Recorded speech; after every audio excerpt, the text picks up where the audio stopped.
Hey everyone, it's me, Zaros. Welcome back to another video.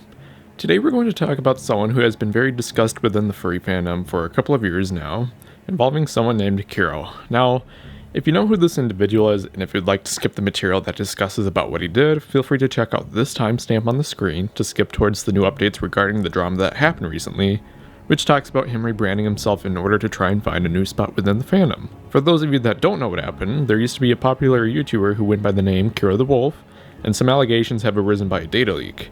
The data leak has been spread around like wildfire, only to discover that there is a very popular name listed within it by the name of Kero the Wolf. The data leak revealed that he would regularly do stuff with his dog, which I won't be stating here on YouTube. Within the leak, there was also more accusations that were brought up involving stuff with minors and activities with dead things. There was plenty of information posted which just added more and more evidence against him to prove that he was guilty. Lots of screenshots compared images of his dog that were sent in the DMs and comparing it to the dog that he posted regularly on Twitter, pointing out some physical features to show that it was the same dog. There is an entire Twitter account named Kero Archive, which consistently updates more and more information to prove that everything he did was real, and to shoot down any facts of denial. Since I am providing the Cliff Notes version of the drama, more information can be found in the description if you'd like to be caught up on the information.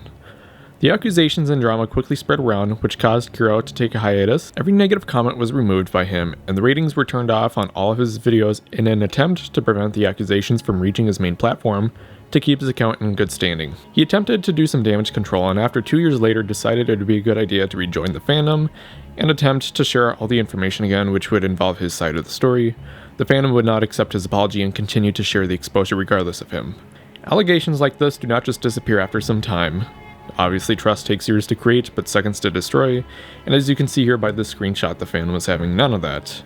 There are many wiki pages and websites that discuss all the drama, some of which actually give dark web vibes, since the fandom and typical internet users have fully expressed their anger and frustration with what Kero has done. You can take a peek at a couple of these screenshots to see what I'm talking about, which are a good indicator of how much that people dislike Kero's actions. The drama has gotten so bad for Kero that he actually sold off his fursuit, with the new owner stating, "So to whom it may concern, I have recently purchased a suit and I will be wearing this to Anthrocon." This was an incredibly dumb sale on both ends of the trade because it just adds more guilt to Kero for trying to get rid of his public image, and the buyer of the new suit would definitely have seen these allegations before purchasing the suit, because this was happening when the drama was going on. So in the past, I believe I mentioned that I was never going to talk about Kero, and obviously things have changed my opinion, which is why I wanted to provide brief cliff notes before getting to the main part of the video. A couple of weeks ago, there was some information about a YouTuber who went by the name Radiance, being a rebranded version of Kero. It becomes quite obvious that if you were to look at the older videos, well, there is the persona which everyone recognizes. Also, if you go to the About page, it shows Radiance is actually Kero. The main reason why nobody has noticed this information is because a few weeks ago,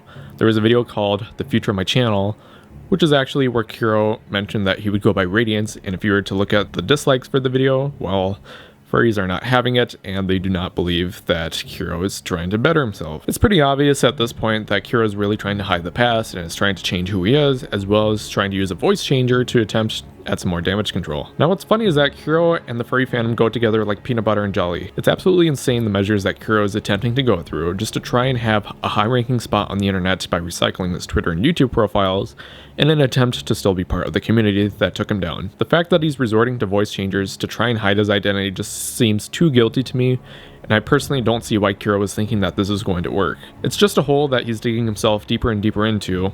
I see this with many content creators. Whenever one of them gets shot down, they will attempt to change themselves to try and keep their ranking, because being a popular content creator is addictive. When you post something that gets many views, it adds positive ego to yourself, and you do not want to stop what you're doing because it's something that not everyone can achieve. Obviously, there's way too much negative feedback associated with Kero, which is why he's doing absolutely everything to try and retain his relevancy, not for the better, but for the worst. But I digress. Since I should be keeping this video professional, it's quite obvious at this point that Kero's several attempts to rejoin the fandom is not going to be accepted by the fandom at all, which a lot of furries find rightfully so. Large figures like Kero set a huge example to non-furries, and if people are going to think that furries will support someone with this high of a standing, then furries are going to try and bring him down as far as possible to prevent such a negative reputation from happening within the fandom. Lots of people who are furries view the fandom as a fetish more than a community, and obviously that's not true, but as the internet is getting more and more accepting of furries with the fandom growing stronger than ever, everyone in the community will work hard to make sure that large public figures like Kero will not set negative stereotypes that the fandom has been fighting so long to stop. Many furries will agree that non-consensual activities like Kero has performed should never be allowed, and it's honestly pretty satisfying to see how much of the fandom is working together to prevent large figures from having a role on setting a face for the fandom. If I were going to find anyone that makes the accusation that furries do stuff with their animals, well, this entire situation that I'm talking about is a prime example that should be shown to the haters. It shows that the large community will work endlessly to prevent these stereotypes from happening in the fandom, and that furries are trying to end this negative reputation so that we can all become more accepted. Thank you all for watching, and I'll see you all next time.